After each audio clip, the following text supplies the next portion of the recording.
Mari kita buka Alkitab kita Wahyu 1. Kita baca Wahyu 1 ayat ke-17 sampai 18.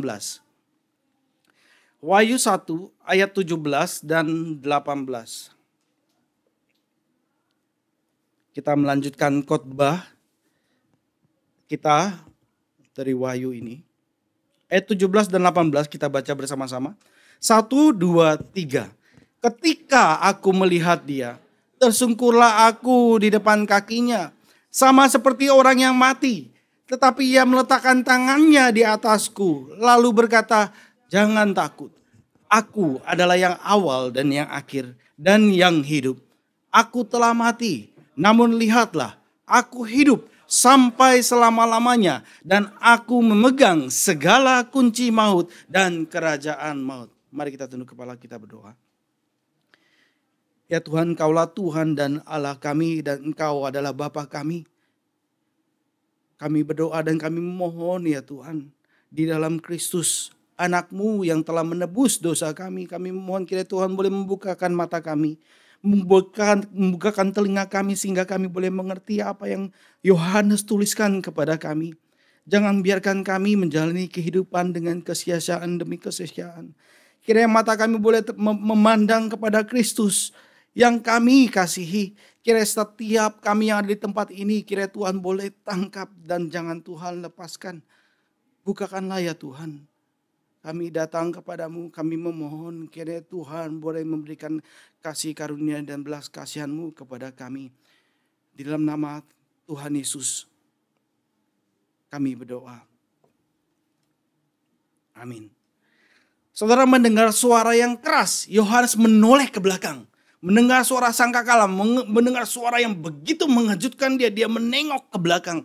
Dan ketika dia menengok ke belakang, dia melihat Kristus yang adalah imam, raja, dan nabi.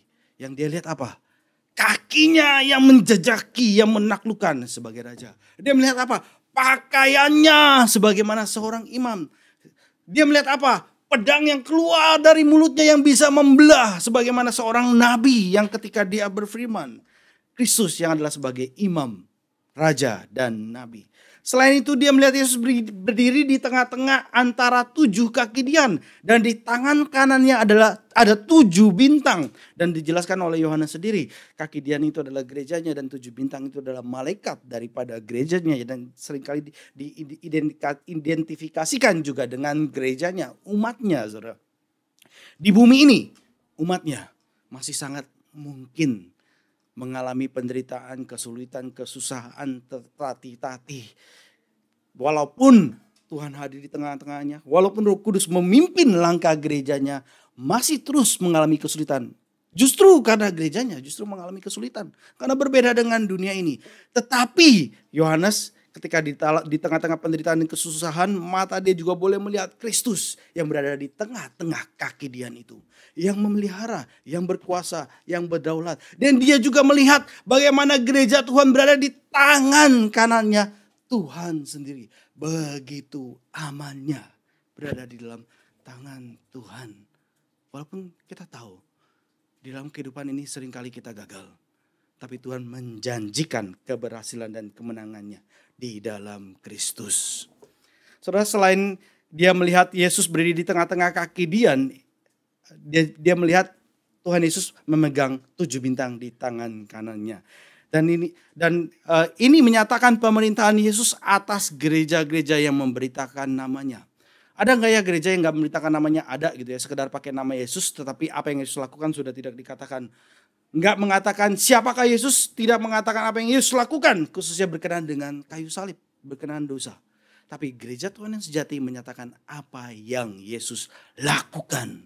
Karena itu adalah inti daripada Injil. Jangan copotkan hal ini, karena ini adalah inti daripada Injil. Setelah Yohanes melihat semua hal ini, sebagaimana yang kita baca, Yohanes tersungkur di depan kaki Yesus. Tersungkur bukan seperti orang yang hidup, tapi dikatakan seperti orang yang mati. Tersungkur di depan kaki Yesus dengan mukanya menghadap ke bawah. Tersungkur di depan kaki Yesus. Jadi bukan ngejeblak ke belakang ya. Bukan ngejeblak ke belakang. Ke depan. tersungkur di hadapan kaki Yesus. Saudara, setiap manusia yang berdosa ketika bertemu dengan Allah yang kudus, maka responnya adalah tersungkur ke depan. Tadi waktu kitab yang kita baca saudara dalam Yesaya tadi. Yesaya 43 saudara, ada banyak kata yang dikatakan. Dan ini saya lihat sebagai persiapan daripada firman Tuhan pada hari ini. Kata yang banyak, kata perintah Yesus, kata perintah Tuhan yang keluar dari Yesaya ini apa saudara? Yang banyak. Jangan takut. Jangan takut. Tetapi ini nggak dilepaskan dengan yang sama juga di dalam Yesaya 43 yang kita baca mengatakan bahwa Allah adalah Allah yang kudus. Tapi juga Allah yang memelihara. Jangan takut. Itu nggak bisa dilepaskan saudara.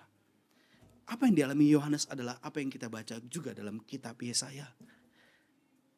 Yohanes mengalami hal ini. Ketika melihat Kristus yang begitu kudusnya, dia tersungkur ke depan bagaikan orang mati. Benar-benar seperti orang mati. Kemudian Yesus berkata, jangan takut. Saudara, Injil selalu bekerja untuk membangkitkan orang-orang berdosa. Namanya mati. Orang berdosa mati, dibangkitkan. Kabar baik. Itu Injil. Dari yang mati menuju kehidupan. Kehidupan yang baru dan kehidupan yang kekal. Apa yang dialami Yohanes? Jauh sebelumnya juga dialami oleh Daniel. Apa yang dialami oleh Daniel? Sama saudara. Dia tersungkur jatuh ke depan dengan mukanya menghadap ke tanah. Mari kita lihat Daniel 10 ayat 9. Daniel 10 ayat 9. Kita baca bersama-sama. Daniel 10 ayat 9.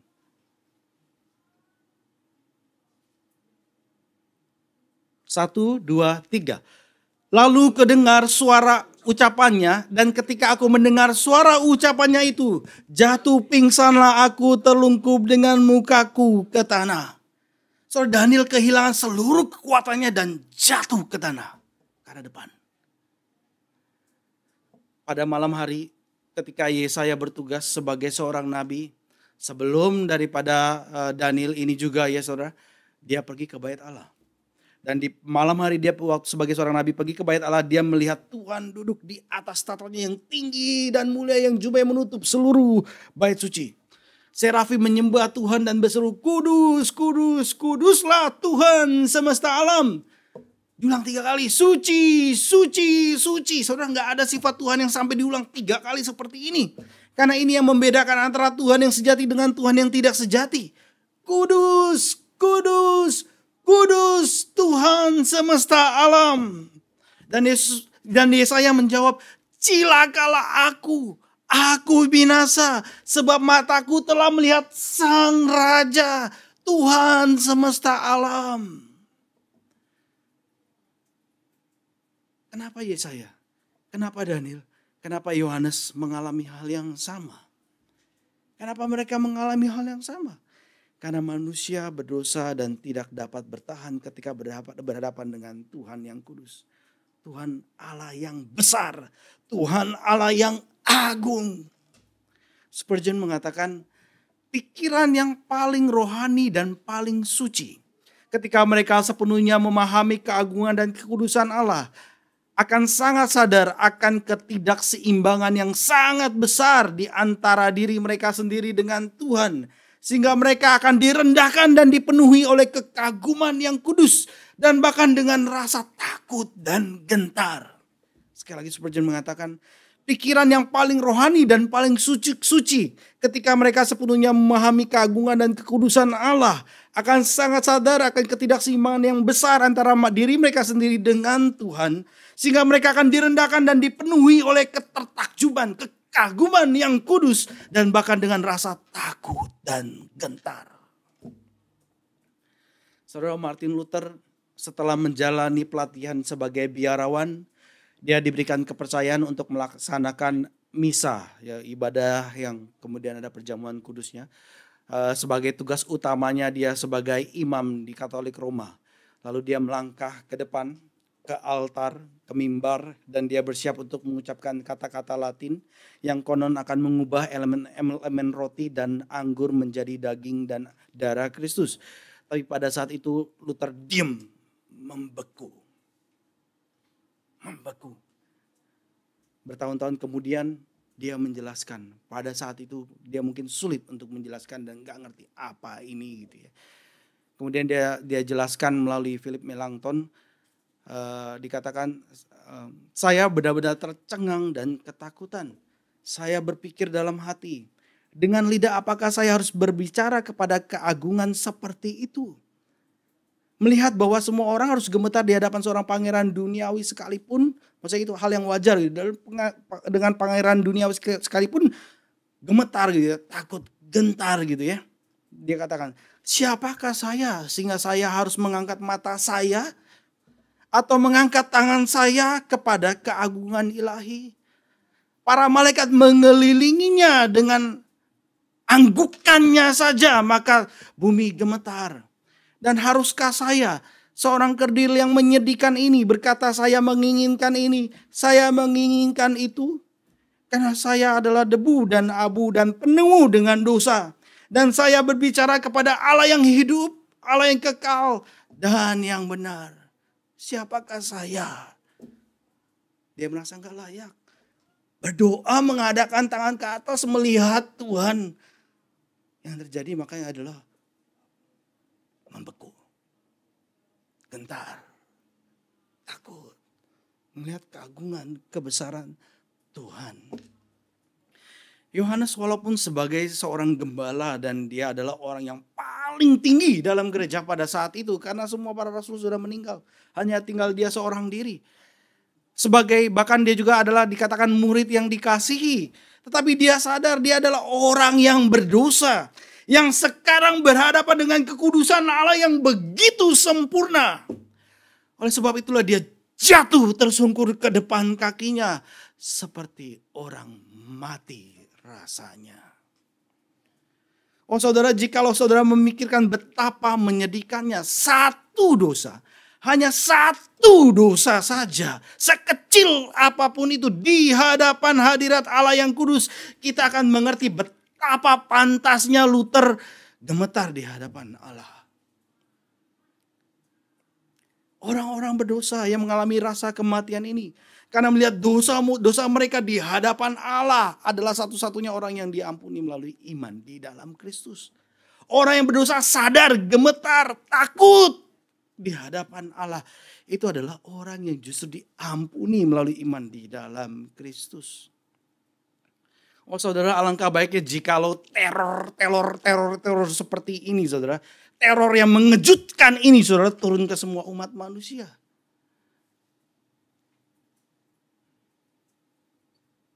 Memang mungkin sebagian besar orang gak memikirkan hal ini. Padahal sebenarnya sadar betul.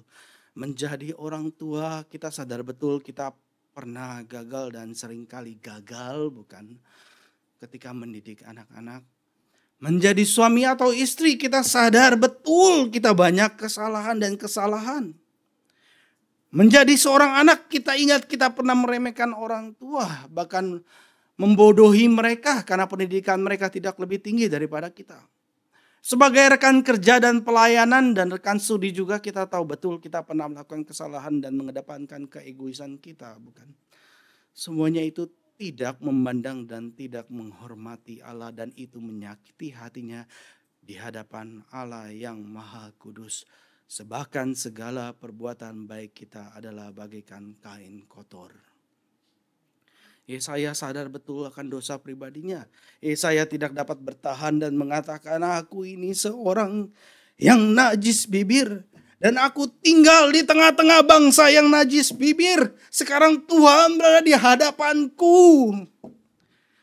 Petrus ketika pertama kali bertemu dengan Yesus ketika dia menjala ikan. Dia gak dapat ikan. Lalu Yesus katakan tebarkan jalamu ke samping. Gitu. Lalu dia ikuti. Saya sudah lakukan sepanjang hari. Karena engkau menyuruh ya okelah saya lakukan. Dia tebarkan. Dia tebarkan sehingga kemudian dia terkejut tiba-tiba jala itu penuh dengan ikan dan hampir koyak.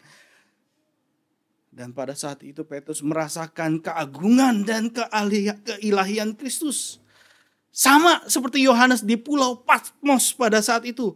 Petrus segera tersungkur di depan kaki Yesus dan kemudian memohon, "Pergilah Tuhan, aku enggak layak. Pergilah Tuhan daripada aku, sebab aku ini orang berdosa ya Tuhan." Melihat kekudusan Kristus, Petrus langsung diliputi kesadaran yang menakutkan akan dosanya sendiri walaupun sekecil apapun itu. Sama sebagaimana Yesaya, sama sebagaimana Daniel, sama sebagaimana Petrus, sama sebagaimana Yohanes. Kita pun, setiap orang percaya akan mengalami hal ini. Kerohanian yang sejati bukanlah terbentuk dari keriangan dan kesenangan yang ringan, apalagi digerakkan oleh hal-hal yang duniawi. Apalagi sepanjang minggu ibadah itu dilakukan dengan hal yang seperti itu. Saudara. Itu bukan kerohanian yang sejati. Kerohanian yang sejati dibangun di atas kekaguman akan Allah yang kudus, Allah yang besar, Allah yang mulia. Kerohanian yang sejati dibangun atas kebencian akan dosa. Tapi kita tahu kita gak mampu, kita gak sanggup, dan kita tahu akan adanya penghukuman yang diberikan. Kerohanian yang sejati dibangun atas kerinduan akan kasih karunia yang menyelamatkan daripada Tuhan. Dari tangan juru selamat yang diulurkan kepada kita yang penuh belas kasihan. Tadi waktu video VBS ya saudara, Vacation Bible School yang terakhirnya walaupun singkat gitu ya. Terakhirnya itu ada apa ya? Ada genggaman tangan gitu ya, plak gitu ya. Tangan seorang raja menggenggam Kristian yang tenggelam mungkin ya, diangkat tarik keluar seperti itu ya. Saudara, hal yang pertama dari kesalahan yang sejati itu adalah perlunya kita berurusan dengan dosa kita. Kita nggak bisa datang ke gereja beribadah tapi nggak menyelesaikan dosa. Setiap dosa harus dibereskan. Setiap dosa itu harus diselesaikan. Ini adalah permulaan. Yang pertama dari kesalehan yang sejati. Ketika Yohanes mengalami perasaan seperti orang mati ini ketika melihat Kristus. Ini mengingatkan kita bahwa upah dosa ialah maut. Sama-sama kita hafalkan ayat firman Tuhan ini. Roma 6 ayat 23. PowerPoint ini bisa dimunculkan. Roma 6 ayat 23. Kita baca 2 kali. Sama-sama kita hafalkan ya. Roma 6 ayat 23. Silakan buka Alkitabnya. Oh iya. 1, 2, 3. Roma 6 ayat 23. Sebab upah dosa ialah maut, tetapi karunia Allah ialah hidup yang kekal dalam Kristus Yesus Tuhan kita. Sekali lagi. 1, 2, 3. Roma 6 ayat 23. Sebab upah dosa ialah maut, tetapi karunia Allah ialah hidup yang kekal di dalam Kristus Yesus Tuhan kita. Sebagai orang berdosa di hadapan Tuhan, Yohanes jatuh tersungkur ke depan sebagai orang yang telah mati dalam ketakutan akan yang kudus. Padahal dia adalah siapa? Orang yang paling dituakan, paling dihormati di antara gereja-gereja yang ada. Rasa takut dari orang berdosa di hadapan kekudusan Allah ini akan menumbuhkan relasi yang benar dan menyelamatkan dalam Kristus. Sekali lagi saudara.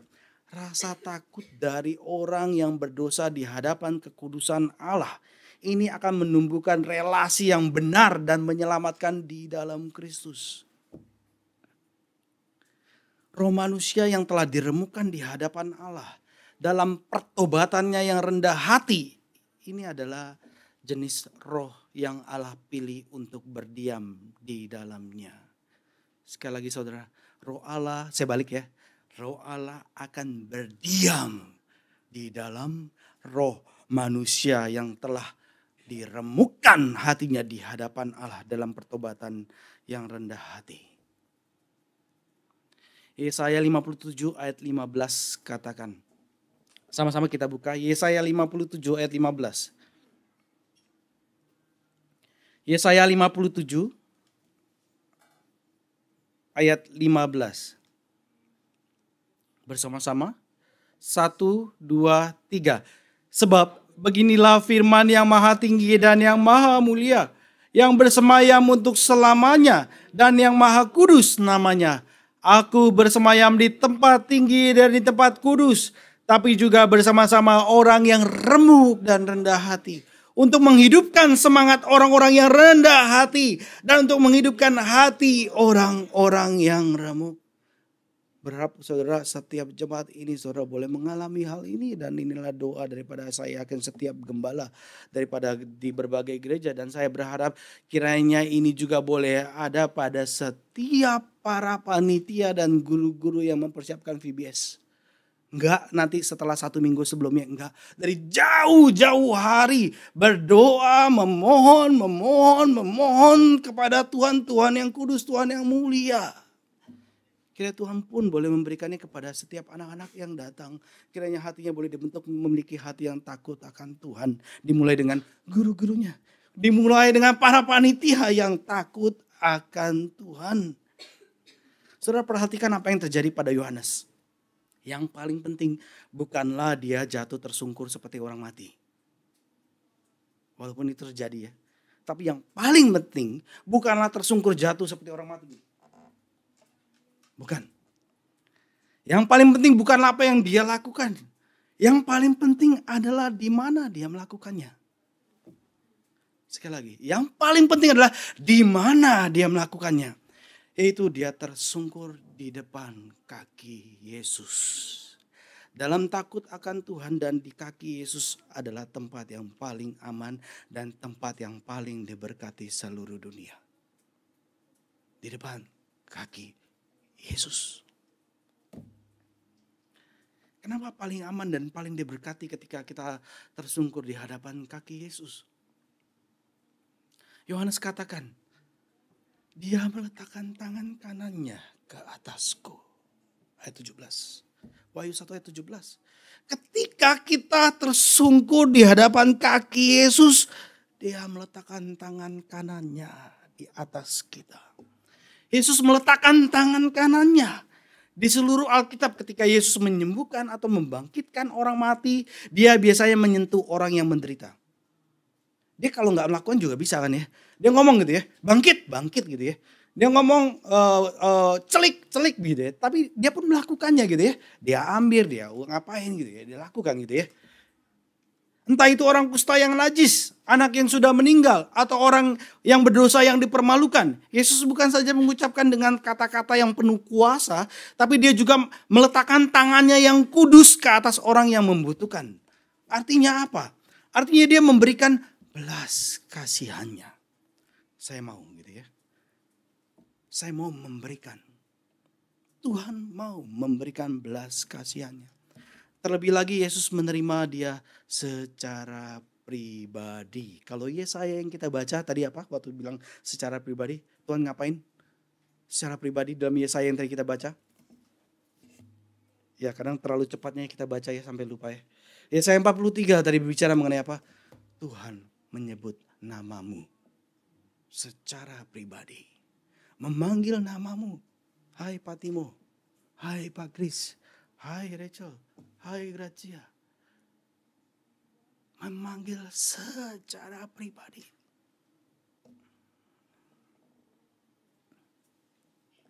Orang kalau menyentuh orang yang najis, maka orang itu akan menjadi najis ya. Para imam sekalipun ketika menyentuh barang yang najis, maka dia menjadi najis. Tetapi Yesus kudus sempurna, sehingga ketika dia menyentuh, dia tidak menjadi najis. Tetapi apa yang terjadi? Sebagaimana seorang perempuan yang pendaran ketika menyentuh Yesus, bukan Yesus menjadi najis. Tapi apa yang terjadi? Pendarahannya berhenti.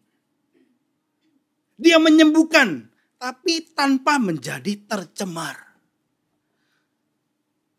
Dia menyentuh yang najis dan yang najis malah disembuhkan oleh dia. Dan dia pun tidak tercemar. Karena dipenuhi dengan belas kasihan saudara. Dia bersedia untuk mengulurkan tangannya, menjangkau dengan anugerah yang menyelamatkan dengan cara yang pribadi dan memanggil dengan nama secara pribadi. Jikalau saudara datang kepada Yesus, saudara datang sebagai orang berdosa, maka saudara akan menerima karunia iman yang menyelamatkan ini. Dan pekerjaan Roh Kudusnya adalah seperti sentuhan tangannya. pekerjaan Roh Kudusnya adalah seperti sentuhan tangannya. Kristus secara pribadi memegang saudara dalam belas kasihan, dalam kuasa dan dalam kasih-Nya. Bayangkan apa artinya bagi Yohanes ini, saudara. Di masa tuanya, di Pulau Patmos, terpisah daripada gerejanya. Yang benar-benar tidak bisa berkata-kata saat melihat keagungan Kristus yang kudus. Tersungkur seperti orang mati di hadapannya. Dan ketika Yesus mengulurkan tangannya dengan tangan yang penuh berkat, menjamahnya dan memegangnya untuk keselamatan. Penghiburan yang begitu besar dialami oleh Yohanes. Setelah meletakkan tangan kanannya ke atas Yohanes, Yesus berkata apa, saudara? Jangan takut. Jangan takut. Benar, saudara, pada saat itu Yohanes merasa takut. Takut yang baik. Takut kepada Tuhan, berhadapan Dia yang kudus. Berhadapan dengan Dia yang kudus. Ketakutan Yohanes ditambah dengan sekarang perkataan dari juru selamat, yaitu jangan takut. Sekali lagi ya. Ketakutan manusia berdosa dan sekarang ditambah perkataan Yesus, jangan takut. Ini menjadi satu kesatuan. Menjadi satu kesatuan, dan ini adalah pengalaman setiap orang Kristen. Derek Thomas mengatakan, kita tersungkur di hadapan kebesarannya yang agung. Dan kita merasa jaminan tangannya di atas bahu kita yang mendorong kita untuk tidak takut. Jangan takut. Kita terpesona oleh keagungannya dan ditarik oleh kasih karunia-Nya. Soalnya tidak ada kekristenan yang menyelamatkan selain kekristenan yang menyatukan rasa takut orang berdosa akan kekudusan Tuhan dengan jaminan kasih karunia juru selamat. Tidak ada kekristenan yang menyelamatkan selain kekristenan yang menyatukan rasa takut orang berdosa dengan jaminan kasih karunia juru selamat. Jangan takut. Yesus katakan, kenapa jangan takut? Kenapa jangan takut? Kemudian Yesus lanjutkan di ayat yang 17b dan 18. Aku adalah yang awal dan yang akhir dan yang hidup. Aku telah mati, namun lihatlah aku hidup sampai selama-lamanya. Dan aku memegang segala kunci maut dan kerajaan maut. Saudara, Tuhan berdaulat atas segala sesuatu. Dia berdaulat atas segala waktu, berdaulat atas segala sejarah, berdaulat atas segala ciptaan, bahkan segala hidup dari manusia.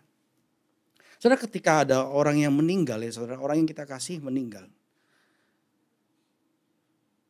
Memang kesedihan itu datang kepada kita ya. Dan setiap manusia yang meninggal di dalam Tuhan, saudara, dia nggak mati. Dia hidup.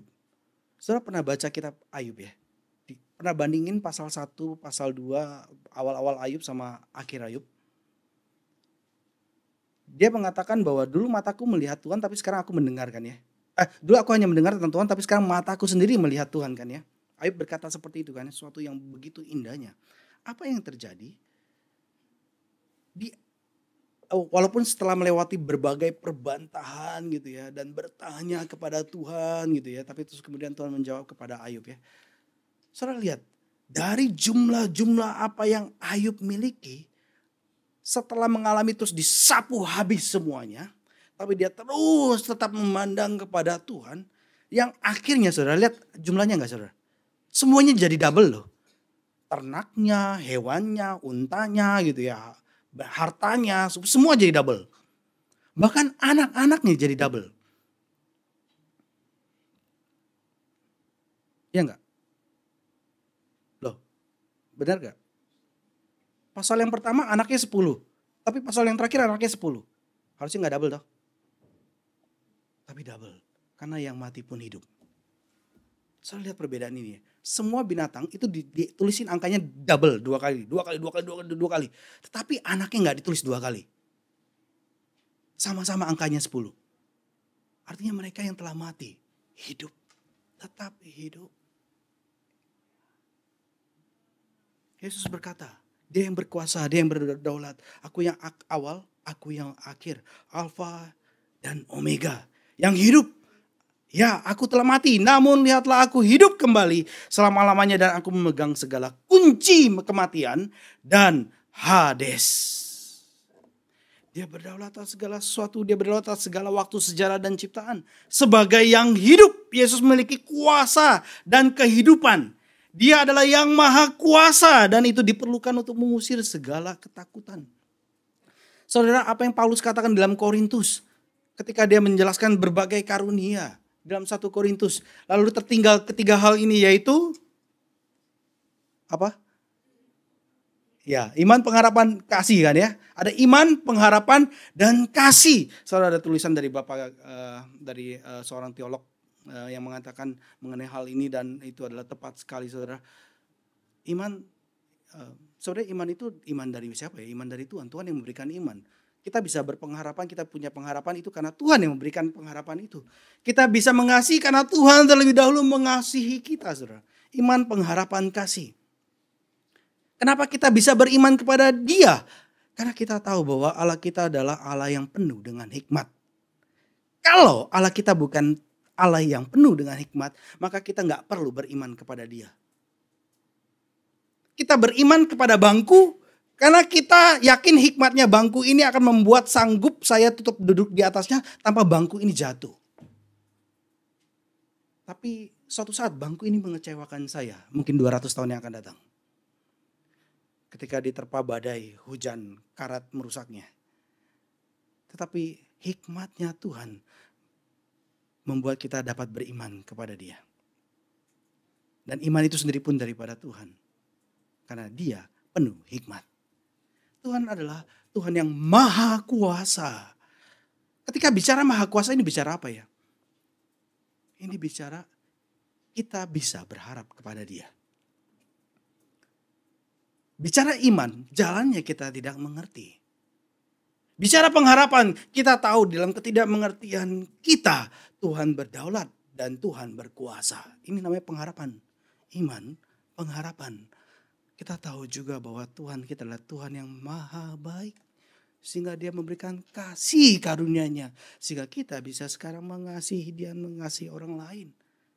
Tepatlah iman, pengharapan, dan kasih. Tuhan yang penuh hikmat. Tuhan yang maha kuasa dan Tuhan yang maha baik.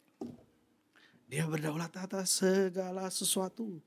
Dia adalah yang maha kuasa dan itu diperlukan untuk mengusir segala ketakutan. Ketika di tengah badai Yesus tertidur, murid-muridnya takut.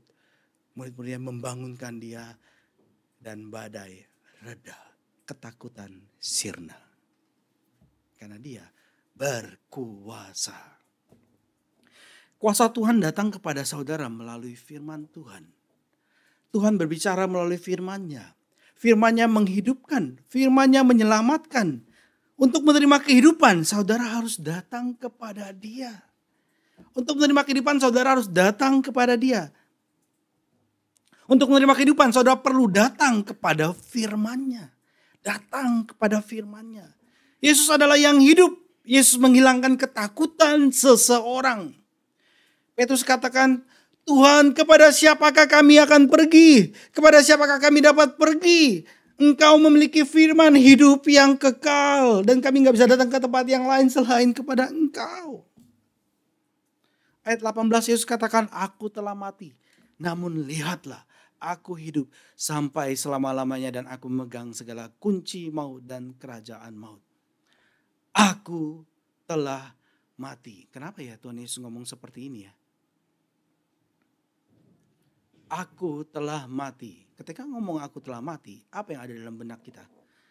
Apa yang ingin disampaikan oleh Yohanes kepada para pembacanya? Aku telah mati. Ini adalah cara bagaimana Yesus menaklukkan rasa takut kita akan penghukuman. Aku telah mati.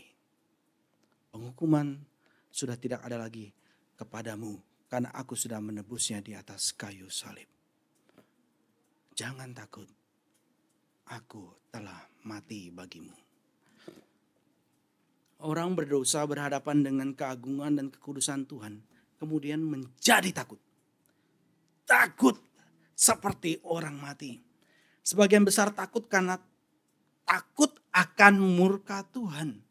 Bagaimana orang berdosa bisa berhadapan Tuhan yang kudus tanpa takut akan dihukum?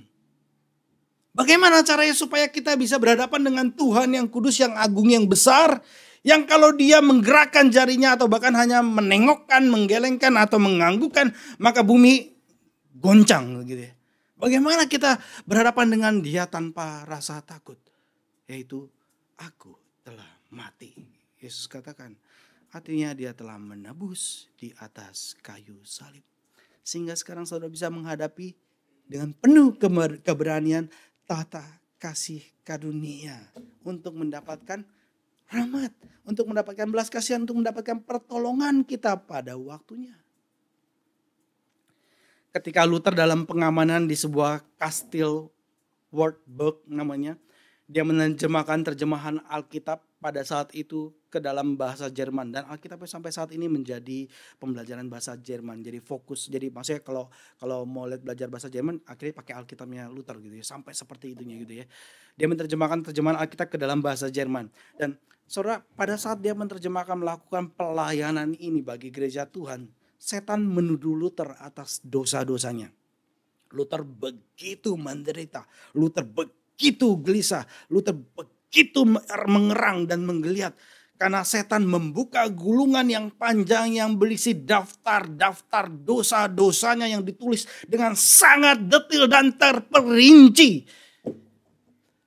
Dengan begitu teliti dan dibacakan satu persatu apa dosanya Luther.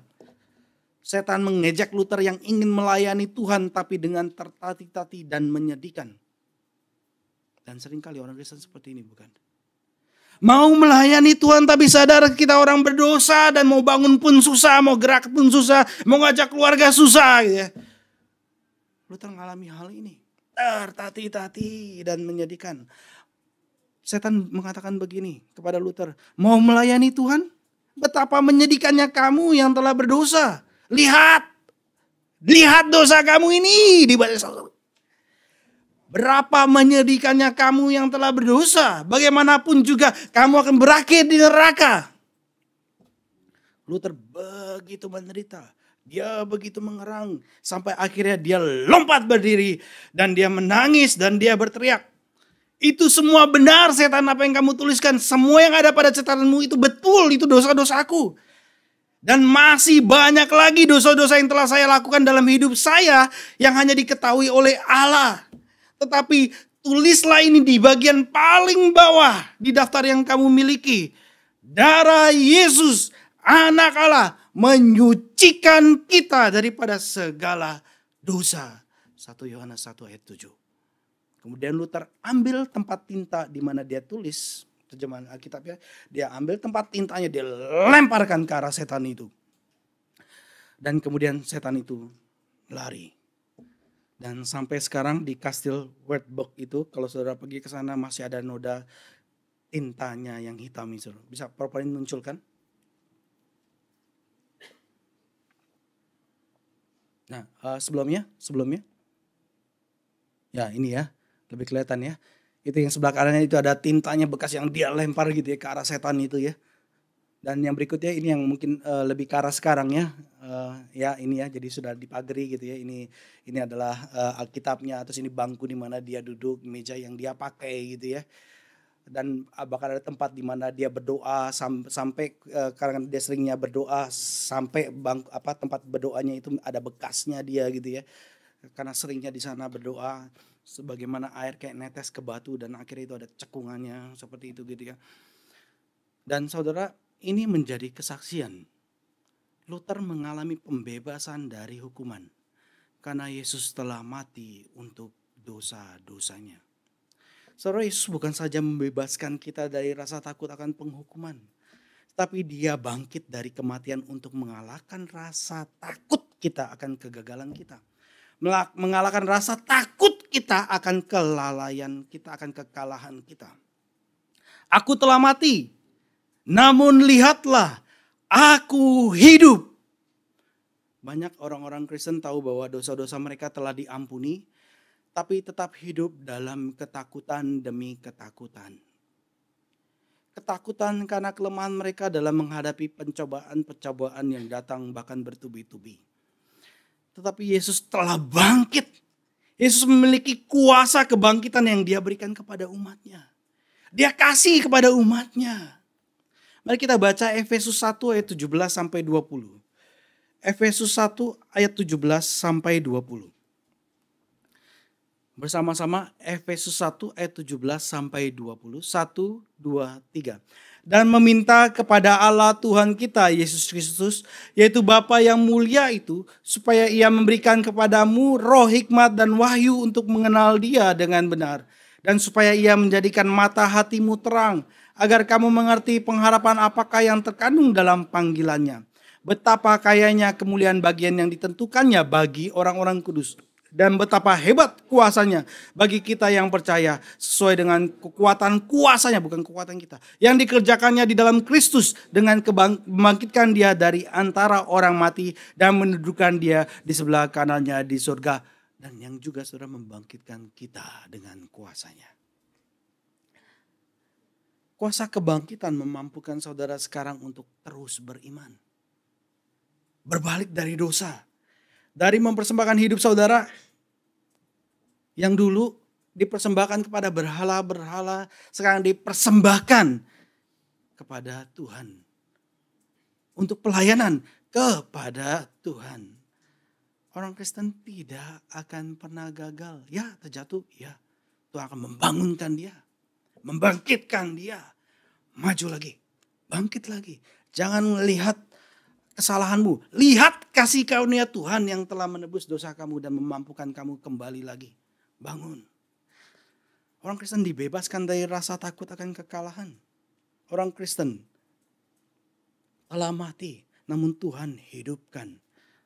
Karena Kristus yang telah mati hidup untuk selama-lamanya di dalam kuasa kebangkitan yang diberikannya kepada mereka yang berseru kepadanya pada saat mereka membutuhkan. Dalam nama Yesus, saudara yang mati bangkitlah. Dalam nama Yesus, saudara yang tidur bangunlah. Yesus memegang segala kunci maut dan kerajaan maut. Hades.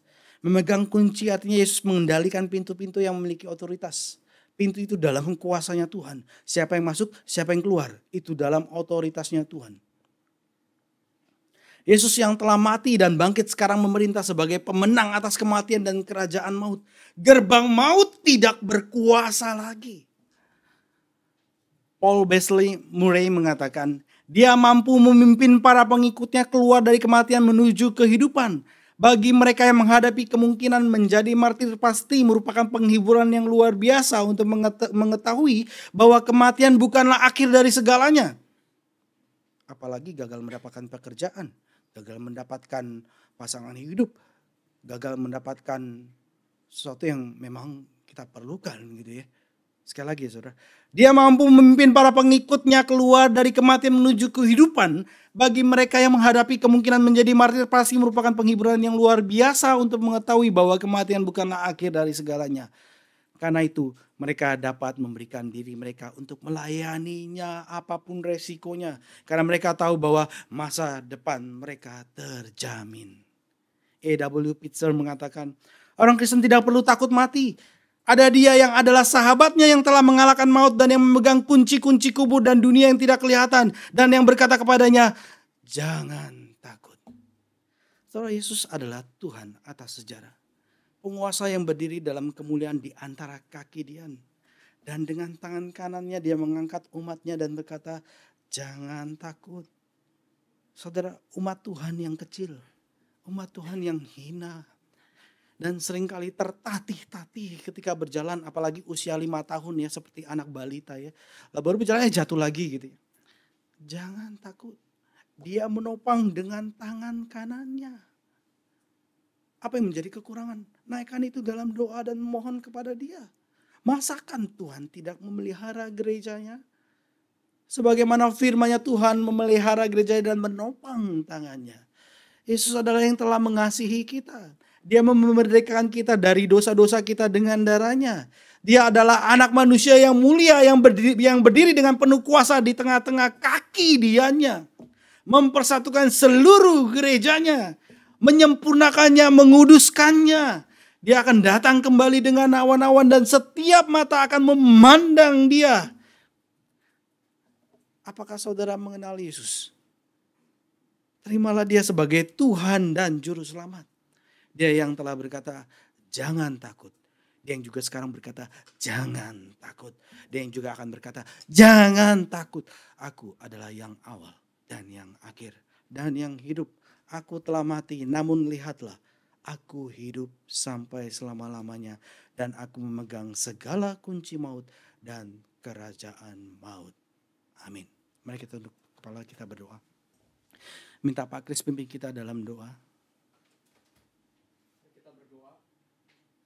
Tuhan, kami berdoa, kami mengucap syukur untuk segala kasih karunia yang Tuhan berikan kepada kami pada hari ini. Terima kasih untuk segala firman yang Engkau boleh beritakan kepada kami. Kiranya setiap kami tidak Engkau lewatkan ya Tuhan. Kiranya kami boleh mendapat visi melihat Tuhan yang penuh dengan kekudusan, sehingga kami pun boleh memiliki hati yang takut dan gentar sebagaimana Yohanes miliki ya Tuhan.